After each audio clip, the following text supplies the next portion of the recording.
Welcome back to Knuckle Sandwich. Today we're gonna do something a little bit different. We're going to get away from our pizza shop theme and we're gonna jump into pasta.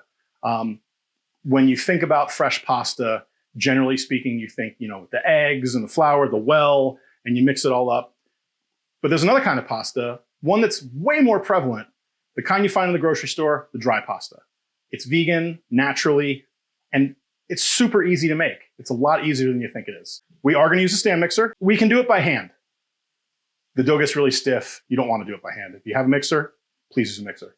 And we're gonna use our scale like we always do. We're gonna have a gnocchi board for later and a special ingredient, semolina flour.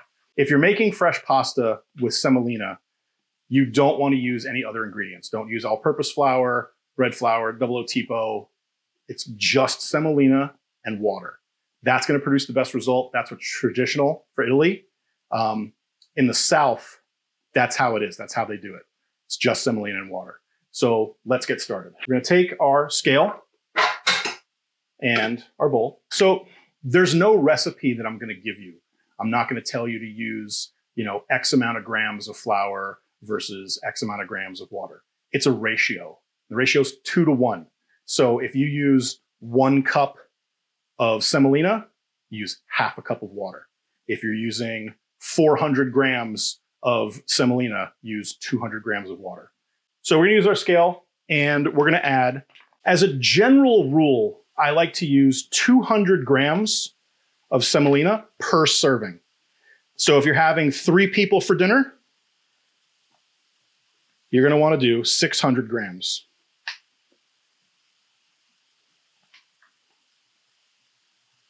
Or as close as you can get. Oh, 603, that's fine. So that means we need 300 grams of hot water. You want the water to be not boiling, but you want it really hot. That's gonna help hydrate the semolina.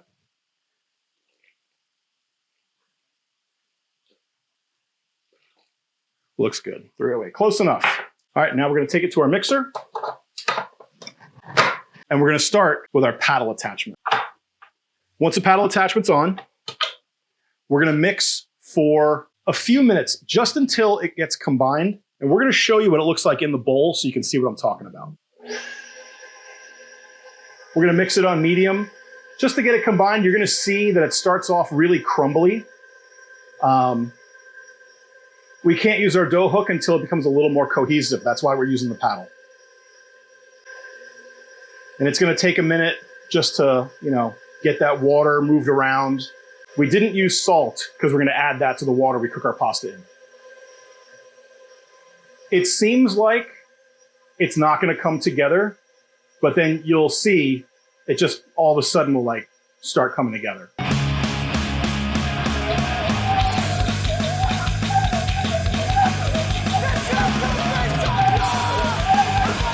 We're gonna try our dough hook. Hopefully we're ready to go. Now this dough is not gonna be sticky at all. You don't have to worry about getting your hands all messy. Total mixing time should be around 10 minutes.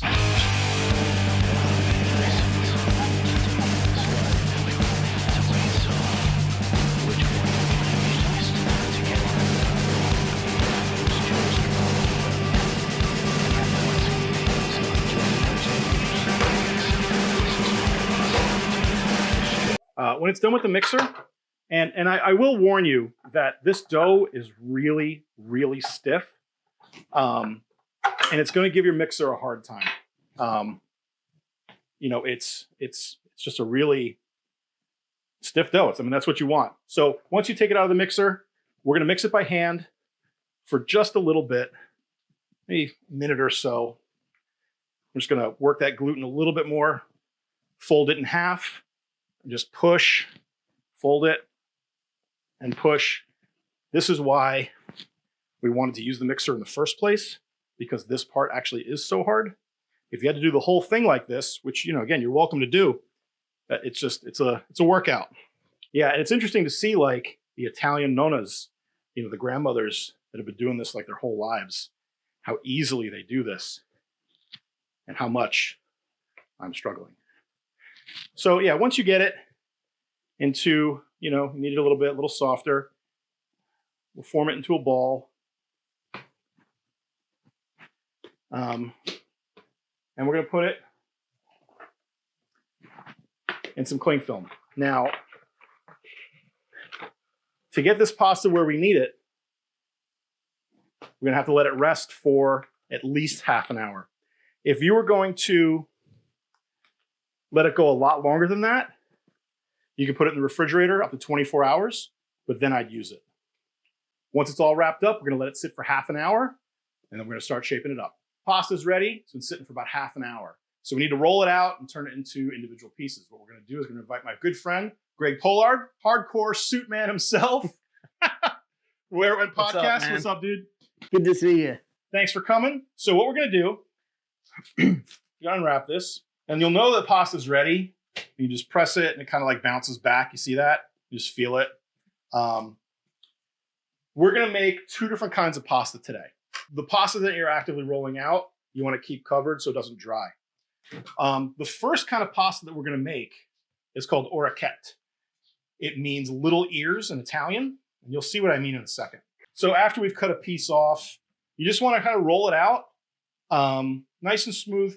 I like to get it as thick as my pinky finger, right? So once you get it roughly to that size, you want to take your bench scraper and cut pieces. I like to say it's probably as big as your fingernail, you know, kind of just like that. Just go down the line and cut the whole thing. So you just want to keep making, you want to keep them as uniform as possible so that they're all the same size, but because you're making it by hand, there's going to be a natural variation. You know, don't worry about it. So now this is all cut up. So to make Orecchiette, we need a butter knife, preferably one that's got little ridges on it.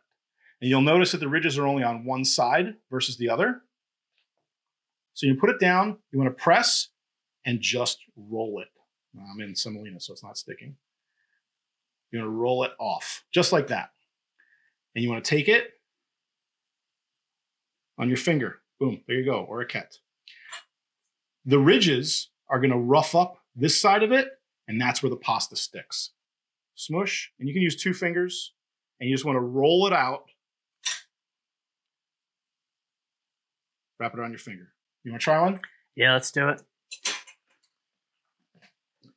Yep, smash it, and then just roll it.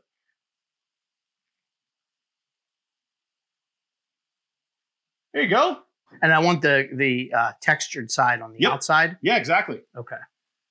And that's it. And you want to do that 100 times.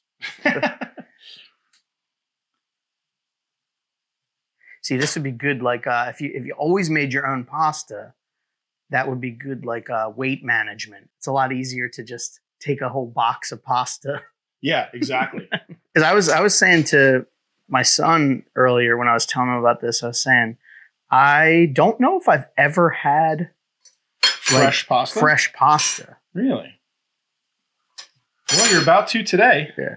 Because Olive Garden doesn't have fresh pasta, do they? Yeah, see, like that, like a nice little cup.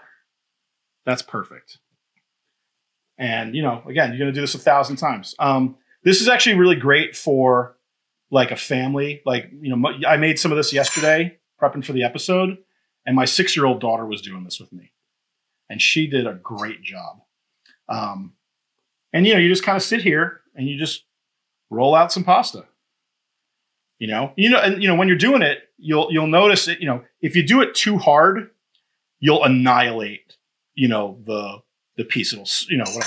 So there's that balance that you feel. But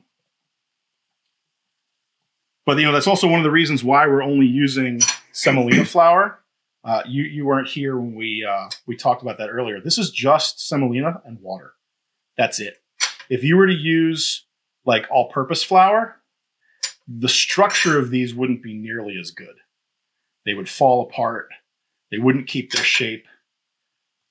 Look at that. With that texture, it's beautiful. If it's easier to go towards you, just go towards you. The Italian grandmothers, they'll take the rope and they'll, it's amazing to watch them do it. So, find the way that works better for you. You can even, if you want to, for some reason, if you don't have a butter knife, you can take it in your hand and just press it and then fold it out. It's not as good, but it still works. I'm going to try that once. Yeah, it's not as good. But, if in a pinch, right? And it's also really kind of, to just sit here and do it, it's kind of therapeutic, right? Yeah. Just you and the pasta. But, and if they're sticking at all, just take a little bit of your semolina and put it on there, and that'll prevent them from sticking. You don't have to worry about these pieces drying out because it's dry pasta.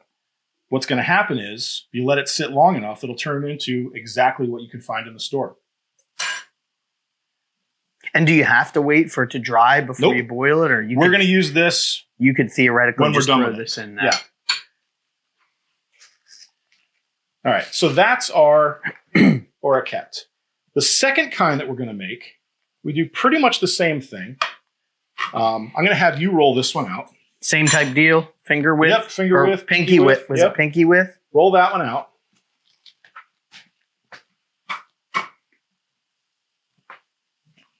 Sometimes the semolina makes it a little slidey, so a drier surface is better. And that's already good. Sure, you're a pro. I am like 10% Italian or 12% Italian, so I guess something like that.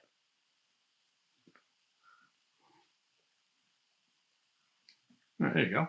And you can, your choice. You want a knife? You want this thing? I want to use this thing. Yeah, and same deal, like just fingernail. Like your pinky. You want to keep them. You look at the Orecchiette and it's bite size, right? So these are going to be kind of similar. You want to keep them, not too big. In Italy, there's 1,400 different kinds of pastas, and 80% of them it involves how big the thing is. It's got a different name based on the size and everything. These look like the little little pillows, mints that they would old people would keep in a. Well, we're old people now, but right. That they would keep in a little jar. They're like chalky. Yeah. All right, cool. All right, so this pasta is called Cavatelli. Now, Cavatelli, you can make a couple different ways. You don't need a gnocchi board. You can get away with using a bunch of stuff. And we'll show you that in a second. The most basic way to make Cavatelli is almost exactly the same way we did with the knife. We just use our finger. We take our thumb and we roll it. We get our gnocchi board and we do the same thing. We press and we roll.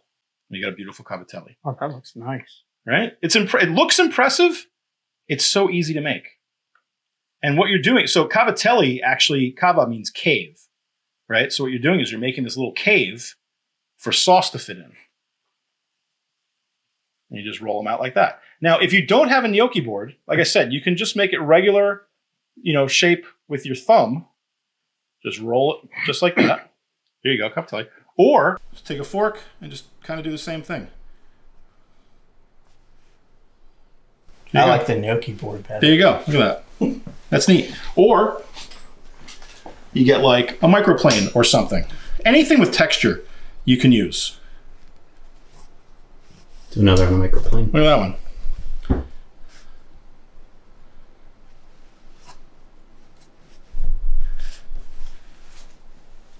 So really anything with texture is going to work. All right, you want to try? Yeah, absolutely. Keep it at an angle. There you go, yeah. So it rolls right off.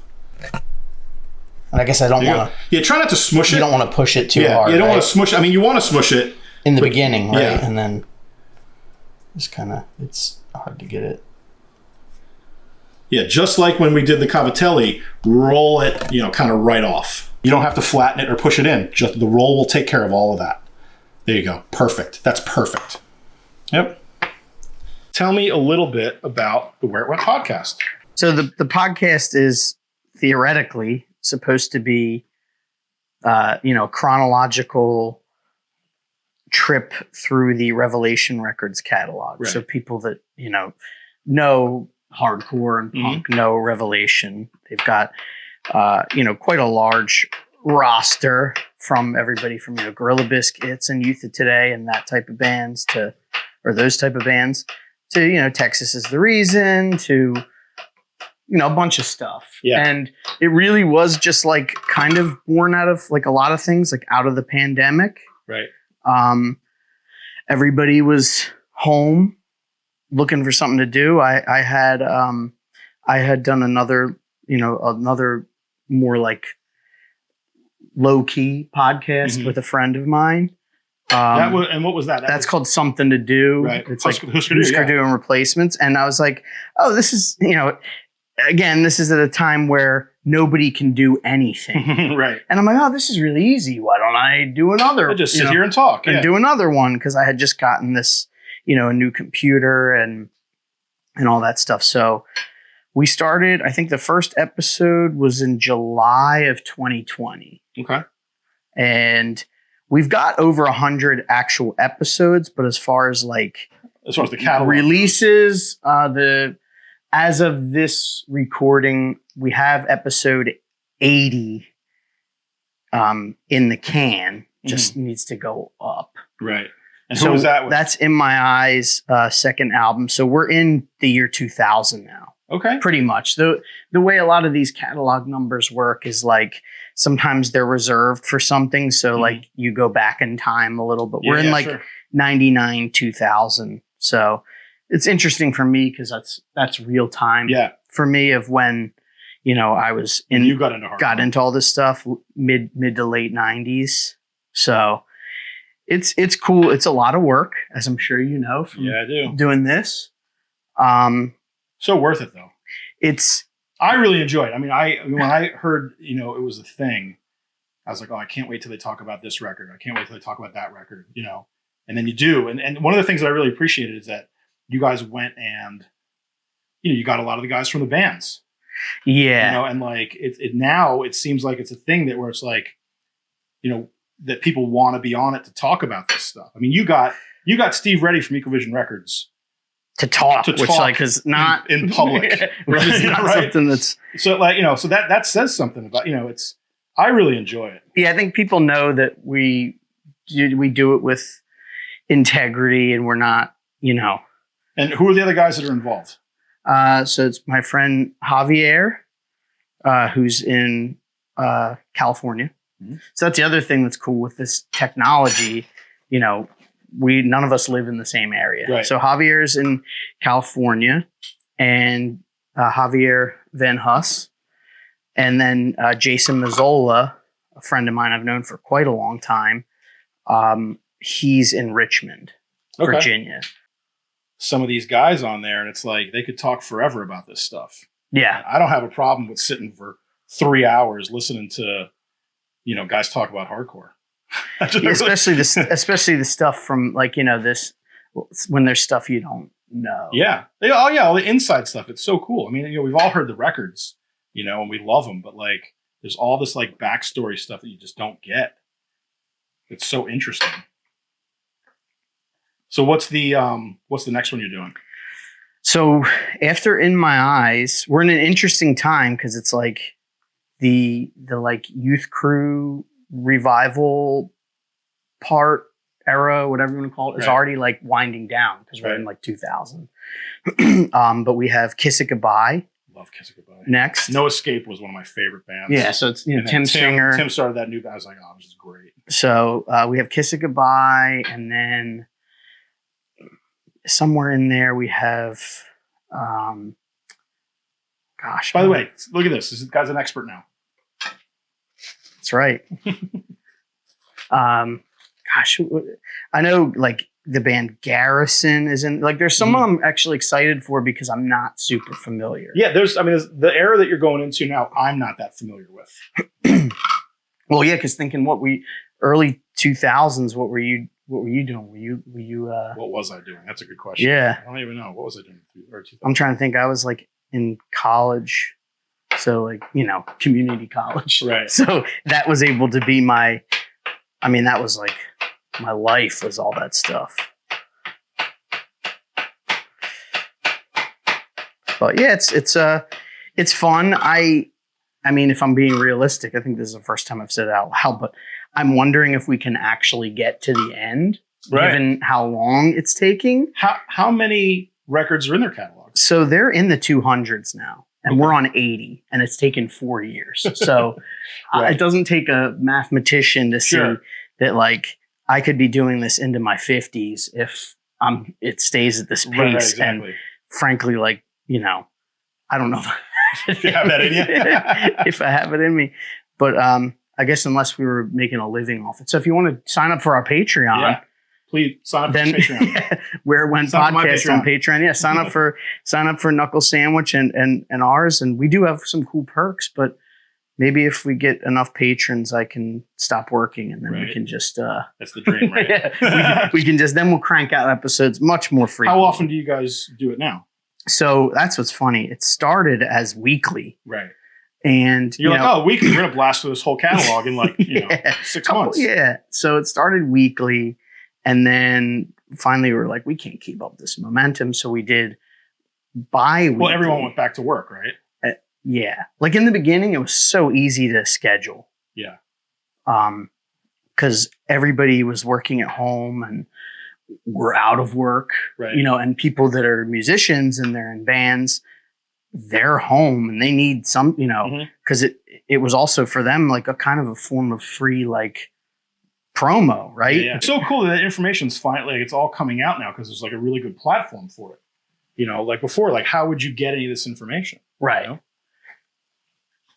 Zines, right? Zines, or like word of mouth and hope that like the person that was telling you was legit. Right, that they actually knew what they were talking about. Yeah, I mean, I know one thing that was really cool was pretty early on, Jordan Cooper, who is the owner of Revelation, he was like, you know, what you guys are doing is important because it is like it's like archive. It's like archiving, right? And I mean, I've said that to other people that do podcasts. I'm like, yo, what you're doing, you know, it's important.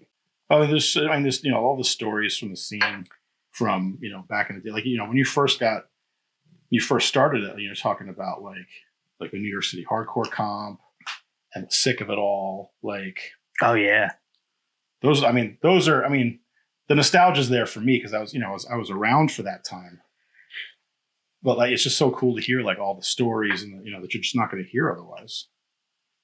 Yeah, I mean you talked about getting Steve ready. I mean, getting Jordan to get on there and talk was pretty wild. Like, because he's a behind the scenes guy. He's done and continues to do so much. But like to have him come on the podcast and kind of share his Which insights. episode did he come on for? He first came on for the Way It Is comp. Okay. Because I was like, we had Capo, right, and we were like, you know, if we get both guys that were the owners at the time of that, right, sure. I mean, that's going to be gold. We got really lucky with again, I think the timing of it. If we started it now, I don't know if we'd be so lucky. Yeah. No, I mean, you know, timing's important, you know. But by the way, this, like, seriously, like you're a pro at this now. It's fun. You're like, so yeah, if you just sit here and do it, you have conversations like this, invite your buddies over, invite your family, get your kids involved, and just hang out and make some pasta, you know? And there's so many other shapes you can do too. These are just two of like my favorites. They're the easy ones. There's so many different kinds that you can do. So where did you learn to make pasta? Did you, I mean, not that it's, like I said, you said it's 2 ingredients. We're interviewing me now? Yeah. Flipping the script. You know, it's just I with all of this, with the pizza and everything, you know, I picked it up because I wanted it, but I wanted it better than what I could easily get it for, you know? And, you know, I watch a lot of like, you know, YouTube cooking shows. And the problem that I have is, you know, they have these techniques and they show you these things that you can't possibly replicate at home, or you try it and it doesn't work. Right. How did you do this? And it just, you know, they don't show you all of the steps. So what I wanted to do was share seemingly hard things to make, have them vegan, and give you the best chance of success for making it. You know, like what we're doing right now with this pasta. Before today, would you ever have thought this is something that you could do? No, of course not. Right? And if my family's watching, they're probably like, he's never going to do this for us. And the answer is, you may be right. Might be unless right. you force me. Right? But, but it's not, it seems intimidating. It's not really hard, So, yeah, that's the goal with this. And, at the end of the day, enjoy some good vegan food. Well, it's nice too, because you know everything that's going into it. You do. Yeah. This is one ingredient, and then the sauce. So what we're going to do after this is we're going to cook it. We're going to make some sauces. And the sauces that I'm making are also very simple. They're paired with the shape, like specifically, they're traditional, simple Italian sauces. And I'm going to show you something that's going to change your pasta game forever. So, that's going to happen. How does it stay for like leftover? So with fresh pasta, you kind of want to cook what you're going to eat. But if you make like this, like a big ball of pasta and you realize you're not going to eat it all, or you don't want to shape it all in one go, wrap it up, put it in the fridge for 24 hours. You can let it sit, come back to it later. And then the really cool thing is that this is, like I was saying before, this is the dry pasta you find in the boxes. So let me show you something. So this is Orecchiette that I made a while ago, right? You leave it out on like a drying rack or a screen or like a cooling rack for like 3 days, and you've got dry pasta. And then how long will that last just sitting there dry? Months. Put it in a jar or something? Yeah, put it in a jar, container. When it's Cavatelli that I made a while ago. The cooking time will be a little different because it's thicker, and we'll talk about cooking time in a minute. But yeah, you want to make the pasta, leave it out to dry 3 days, and then store it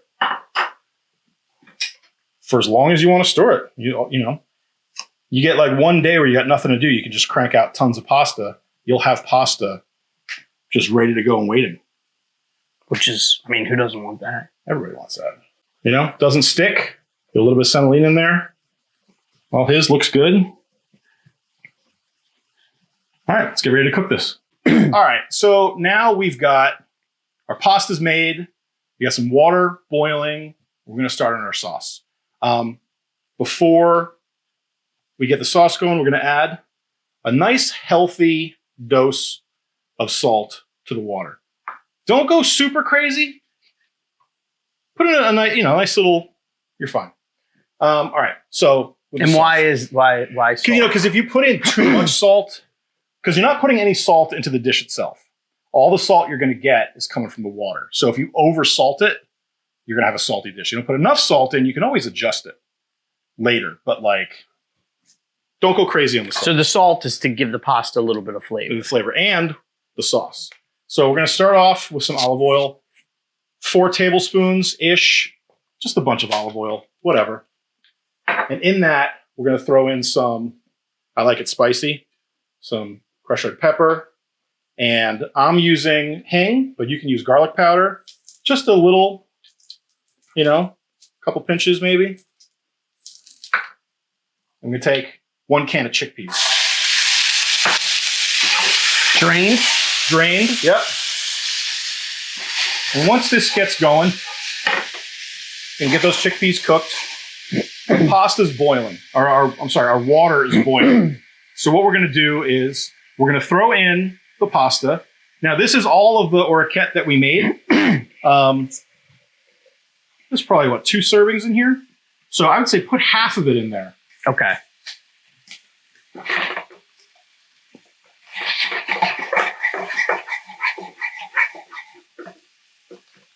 Yep, just chuck it in. Get water on my computer. It's cool. That's good. What do you think? Whatever. That's good? Yeah. Sure. Why not? Yeah, we'll just give it a little stir. And we'll start our timer. Now, when you're cooking pasta that you've just made, you want to cook it maybe about 4 minutes. There is a rumor out there that once the pasta floats, it's done. It's not true. It will float, and that'll mean it's getting there. You almost always want to give it like a minute or so more than that. While that's going, again, our sauce, get those chickpeas nice and cooked. Medium heat's fine. And once the chickpeas are going, we can add like 2 tablespoons maybe ish of tomato paste. You know, get a nice quality and just kind of spread it around. It'll spread out. It'll spread out more, you know, as you cook. But, you know, just get it. Just cook those chickpeas. You can see our Orecchiette it's floated, but it's definitely not ready yet. Looks like me in a hot tub. Looks like. And, you know, the thing is, you know, when you test it, let me get my spider here. You know, if you wanted to, you know, see where it's at. So it's floating now. You can try it. It's really hot. Here, try that. And just take like it's a little too chewy at this point. You want to let go just a little bit more. And you can, you know, the salt level at this point. It's good. It's nice, right? Yeah. So, yeah, let it go a little bit longer. It's been in for 2 minutes. And you don't want to fully cook it now. Because when you add it to your sauce, you're going to let it cook for a little bit longer. So we're going to add it to the sauce? You're going to add it to the sauce. Yeah, there's an old saying, you always add pasta to the sauce, never sauce to the pasta. And you'll see why in a minute. Now, you had mentioned something, I don't know about changing my pasta game forever. We're gonna, we're going to do that. You'll make sure to give me a heads up. We're doing that now. Okay. Or very soon, once the pasta's ready to go.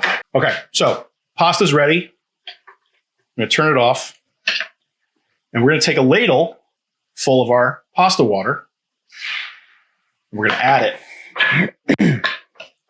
I've seen people do that before. Yep. This is the game changer. What's happening is you're taking the starches that are in the water that came off of the pasta and you're adding it to the sauce. And you're going to and what happens is it becomes nice and creamy. It's like getting that cream without using, and you'll see in a second. It's like a nice, it's like a vegan trick because we're getting, you know, cream without any dairy. So you add all of that, you stir it up, and you can see the shape. It's really starting to stick to it. It's kind of like, almost like glazing it.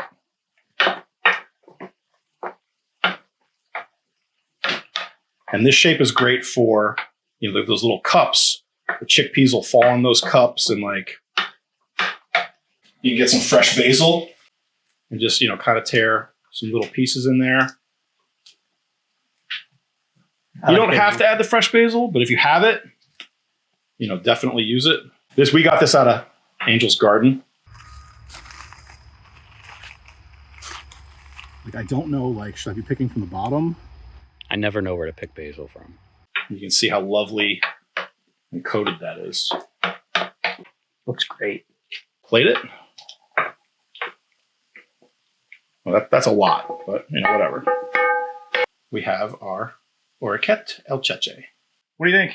Try it? Do I try? Try okay. it. Go for it. I want to get a chickpea. Yeah, let me get some of the There you chickpea in there. Nice, right? Mm-hmm. Yep. You got to serve it right away. Pasta, serve it right away. And it's all about, let's say that it's the pasta water that gets everything nice and starchy and coated and creamy, right? And you simple. Get the chickpeas that add that creaminess. Yeah, you get nice protein in there. And it's super simple. All right, now we're going to do our cavatelli. We have our pasta water boiling. We're going to add a healthy pinch of salt. We're going to get our sauce started. This one's going to be very similar to the last one. Just put in a bunch of olive oil. More the merrier. Same thing. Some chili. Get that nice and cooked. Garlic powder. I'm using Hing. Get a little flavor. And we're going to take this time, we're going to do grape tomatoes. Cut in half, about, 1 pint.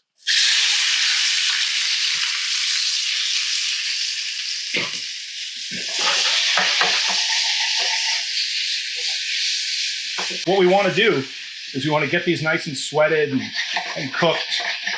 So in the meantime, let's throw our cavatelli in. And how much of it did you want me to put in? You know, just a big healthy, about half. just like laugh time, yeah. And we're gonna cook it for about the same time. I'm gonna test it. So 4 minutes.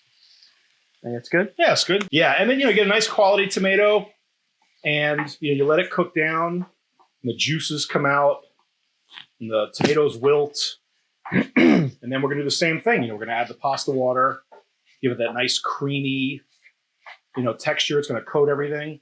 This one we're gonna make a little bit more robust. We're gonna add, a little more stuff to it, but yeah, it's gonna be. This is a really nice like summer sauce because it's really light.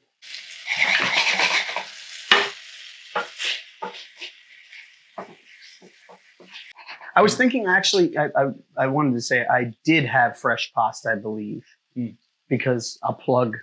My friend Mark has Primary. Oh, yeah, nice. Primary is awesome. Plant-based in Philadelphia, and he's done a gnocchi and some other things. So that might be the only time I've had, besides this. And now you're going to make it all the time, right? Absolutely. My wife and kids are like, no, he's not. Well, maybe your wife and kids. Maybe once in a while. All right, so we're coming up on 4 minutes. Let me taste one, if I can get it. They need a little bit more. Their pipe might need 5 minutes. Still a little chewy. Okay, so now that our pasta's cooked, same thing we always do. Let's get a cup of pasta water. Doesn't matter if there's floaties in there. Get it incorporated. Let's take our spider.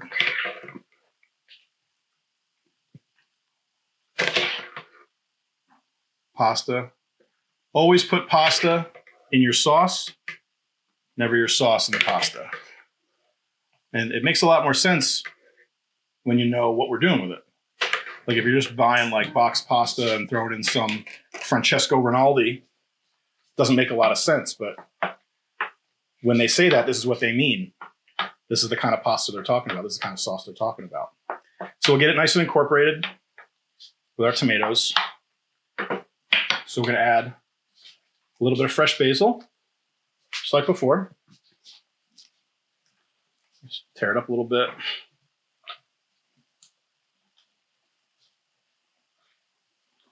Don't need a lot. And then with this one, we're going to take some spinach. This is an addition that I'm doing because I like it. You would pretty much stop right before the spinach with the traditional recipe. And once it gets in there and wilts, you're done.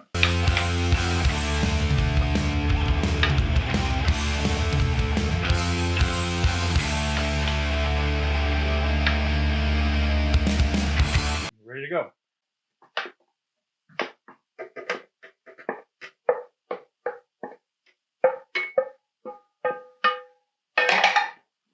All right, now I'm going to go one step further and add some fresh mozzarella that I made. This is a cashew mozzarella. I had this lying around from another thing that I did. All right.